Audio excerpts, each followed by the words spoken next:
त्याच्याबद्दल. तर कलिंग युद्ध प्रियदर्शी चक्रवर्ती सम्राट अशोक यांच्या राजगादीवर बसल्यानंतर 8व्या वर्षात झालेलं आहे आणि मोठ्या प्रमाणामध्ये व्यापारी या भागातून या भूभागातून ये जा करत होते आणि त्यांचं जे मनोगत आहे, त्यांचं जे मनात आहे, जी प्रशासन आहे किंवा शासन करण्याची जी पद्धत होती त्याच्यात या इन्स्क्रिप्शन मधून कळतं. ओके, तर आता हे इन्स्क्रिप्शन बराच काळ म्हणजे आपल्या वाचनात नव्हता. ते सगळ्यांनाच माहिती आहे की ही जी लिपी आहे आपण जी आता बघतो हिला अशोकन स्क्रिप्ट म्हटली जाते किंवा ही धम्मलिपी म्हणून ओळखली जाते पाली प्राकृत मध्ये. तर याच्यामध्ये प्रियदर्शी चक्रवर्ती सम्राट अशोक काय म्हणतात हे म्हणणं त्याच्यात मांडलेलं आहे. हे कधी लिहिलं गेलं तर आजपासून म्हणजे हजारो वर्षापूर्वी, आणि याचा काळ जर पकडला तर इसवी सन पूर्व 250 ते 260च्या आसपास आहे. इथं एडिक सांगतात की इसवी सन पूर्व 261 असा हा काळ दिलेला आहे. या मधल्या काळामध्ये तो झालेला आहे. ओके, शिलालेख. आणि ते ओळखतात कसं, आपण ओळखू कसं शकतो, तर या शिलालेखांची जी धाटणी असते त्या शिलालेखांच्या धाटणीवरून आपल्याला ओळखता येतं की काळ कोणता चालू आहे. ओके, सातवाहन जी इन्स्क्रिप्शन आहेत, सातवाहन जी शैली आहे ती वेगळी आहे. नंतरच्या काळातली सातवाहनांची शैली देखील वेगळी आहे. अशोकन इन्स्क्रिप्शन वेगळी आहे. आपल्याला भारतातल्या जी शिलालेखांची परंपरा आहे, लिपीची परंपरा आहे, ती सम्राट अशोकांपासून सुरू होते. पुन्हा सांगतो, जी लिपीची जी सुरुवात होते, जिला आर्कॉलॉजिकल एव्हिडन्सेस आहेत, ही सगळ्यात पहिली जर कोणती असेल तर प्रियदर्शी चक्रवर्ती सम्राट अशोकांची. ओके, मग याचा अर्थ प्रियदर्शी चक्रवर्ती सम्राट अशोक यांच्या आधी लिपी होती की नव्हती, तर होती, पण त्याचे पुरावे आपल्याला सापडत नाही.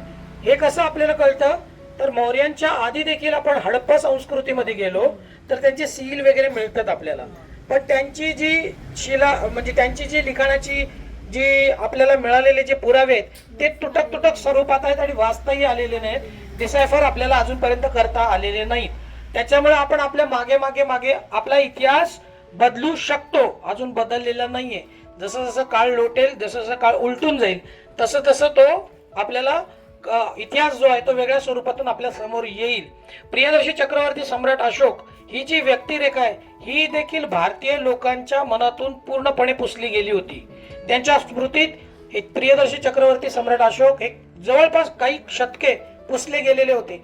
हे जाणीवपूर्वक काही लोकांनी ठरवून केलेलं होतं. त्याच्यामुळे प्रियदर्शी चक्रवर्ती सम्राट अशोक हे बऱ्याचशा काळ लोकांच्या इतिहास म्हणजे आपल्या नजरेतून त्यांचा इतिहास पुसला गेला होता.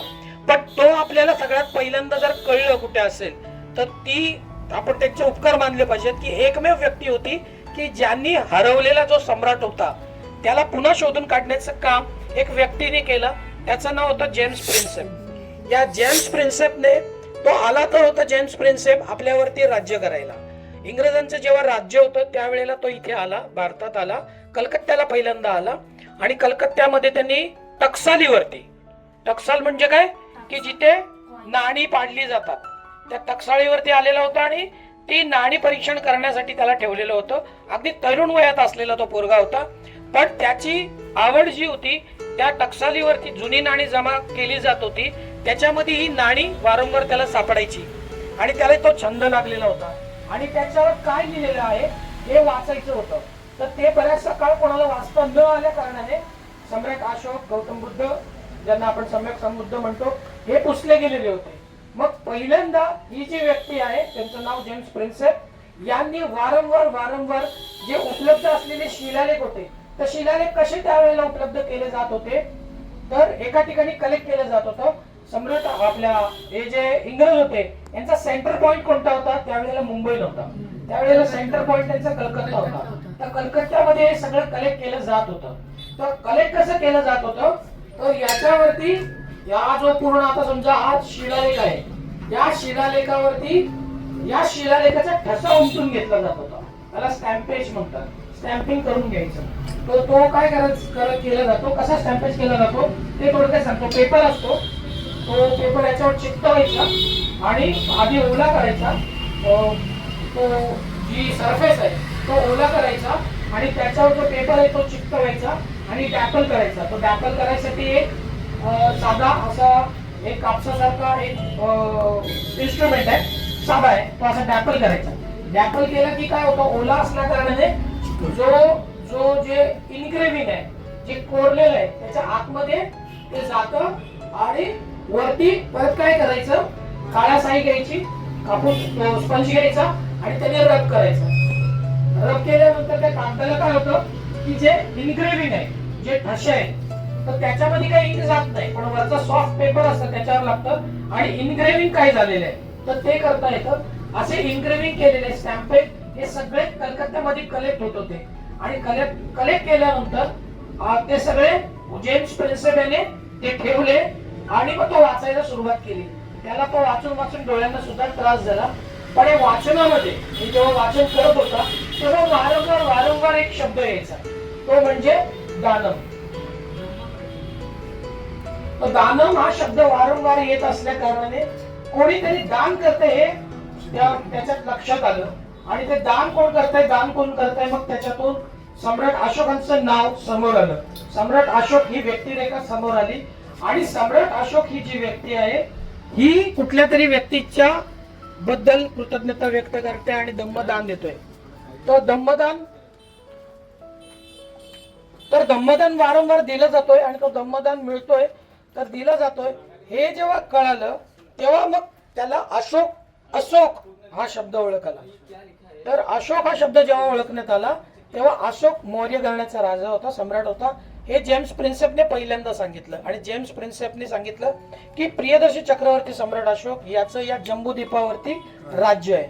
आणि मग फर्स्ट टाइम त्यांनी ते पूर्ण लोकांसमोर आणलं आणि त्याच्यामुळे लुप्त झालेला सम्राट होते ते आपल्याला पुन्हा समोर आले आणि मग आपल्याला कळालं की प्रियदर्शी चक्रवर्ती सम्राट अशोक यांचं या भूमीवरती जम्बूद्वीपावरती जवळपास 38 वर्ष राज्य होतं. 38 इयर्स त्यांनी इथून राज्य केलेलं होतं आणि 8 वर्षाच्या नंतरच्या काळामध्ये त्यांनी तो कलिंग जिंकलेला होता. प्रशासनावर आल्यानंतर 8 वर्षाच्या नंतर त्यांनी कलिंग जिंकलेला होता.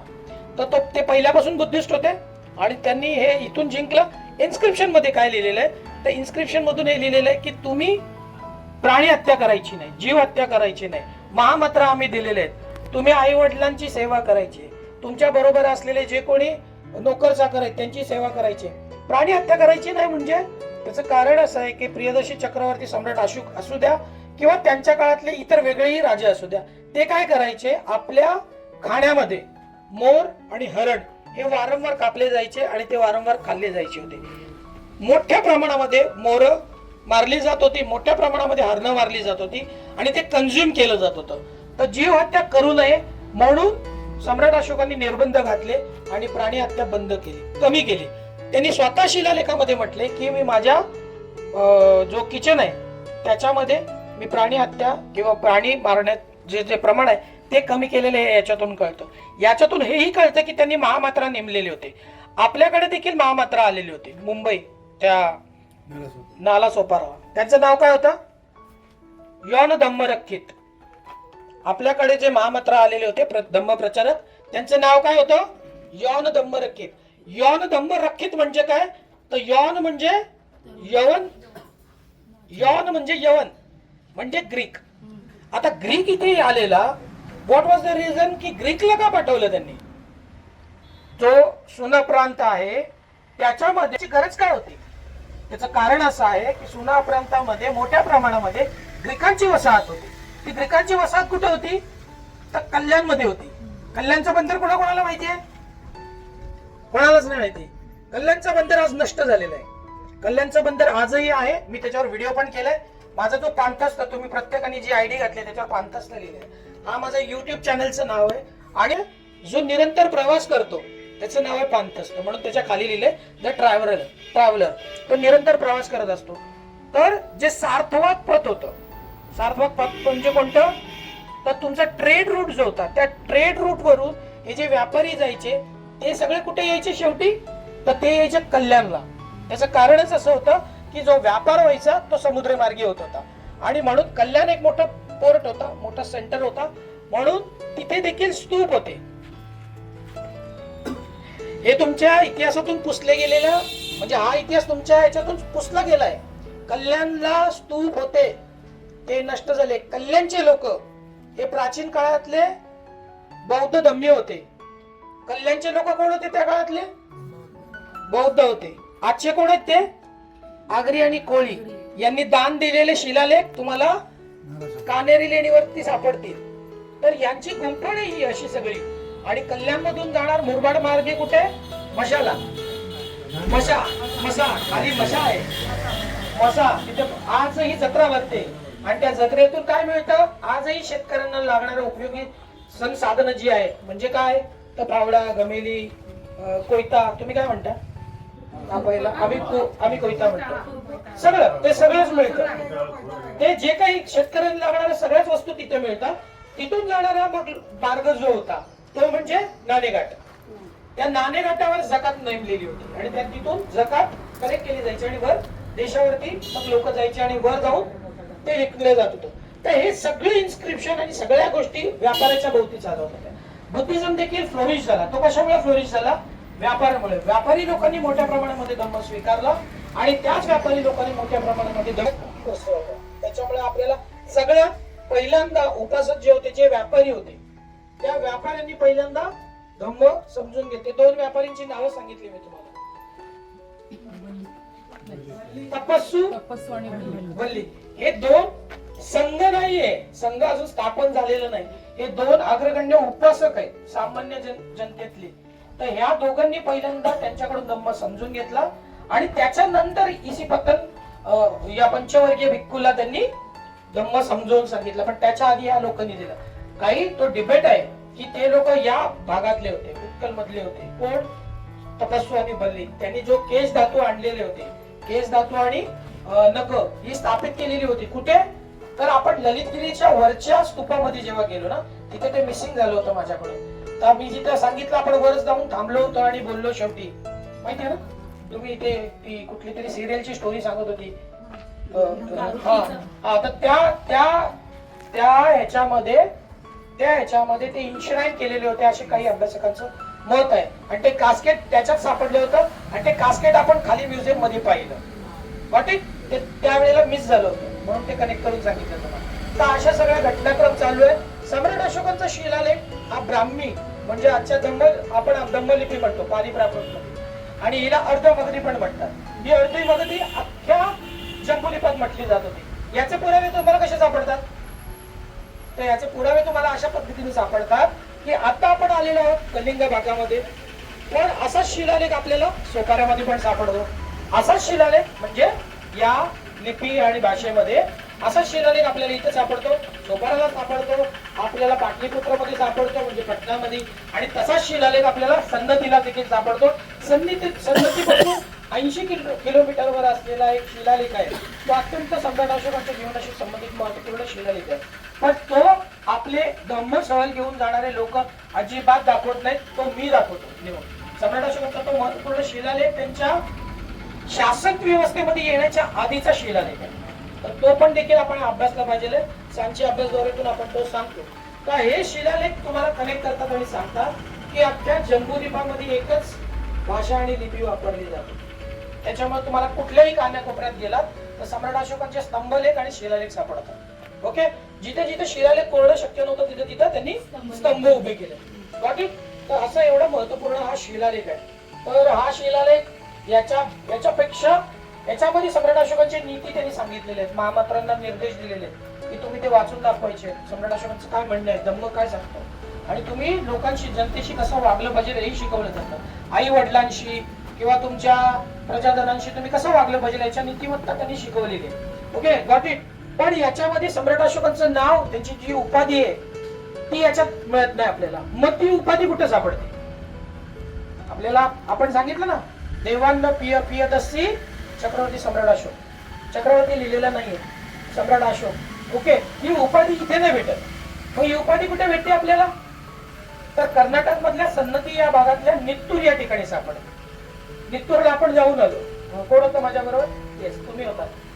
Yes, okay. नित्तूरला ती सापडते. नित्तूरच्या बरोबर आणखीन एक शिलालेख महत्वाचा आहे, तो म्हणजे उदयगोलम. त्या उदयगोलमच्या शिलालेखाला पण आपण भेट दिली. असे हे महत्वपूर्ण शिलालेख आहेत. हे आपल्याला कनेक्ट करतात आणि सम्राट अशोकांचं जीवन चरित्र समोर आणतात.